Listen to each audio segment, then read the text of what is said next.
right there, AP Latin. Here we go. You need to go and read books 4.1 through 4.23 of Julius Caesar.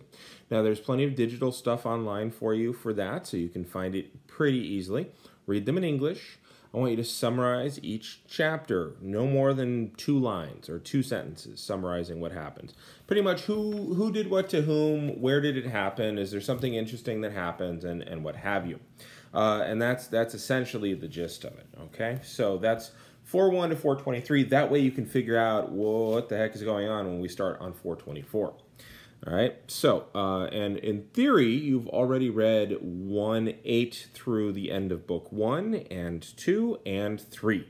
And a 1 and a 2 and a 3, here we go. Let's see, but the barbarians, and these are specifically the Britons, okay, over in Britain. Let's see, once they realized the plan of the Romans and their horsemen and charioteers were sent forward.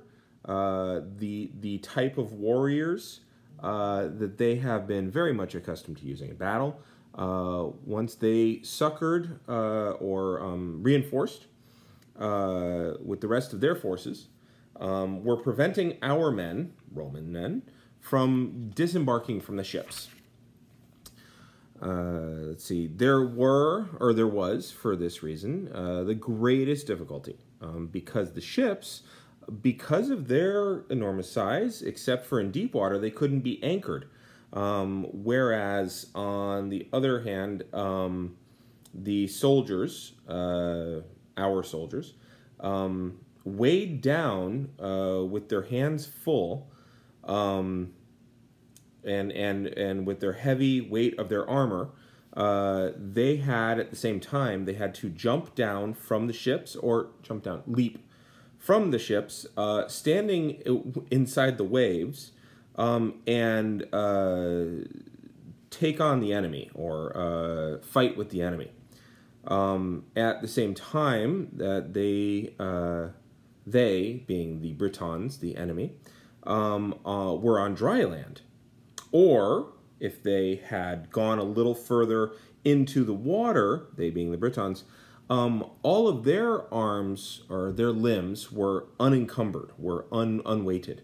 And they were in places that were well scouted, and they were hurling their, I don't want to say spears here because they weren't spears, they were lawn darts essentially, but they were, I guess we could just say darts. They're darts, and they were urging on their horses, which were well accustomed to this kind of fighting. Dismayed by these circumstances, and or terrified by these circumstances, and altogether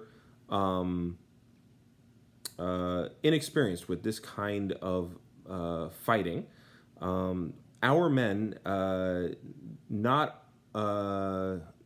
weren't using the same zeal and eagerness that they were accustomed to using in normal infantry battles.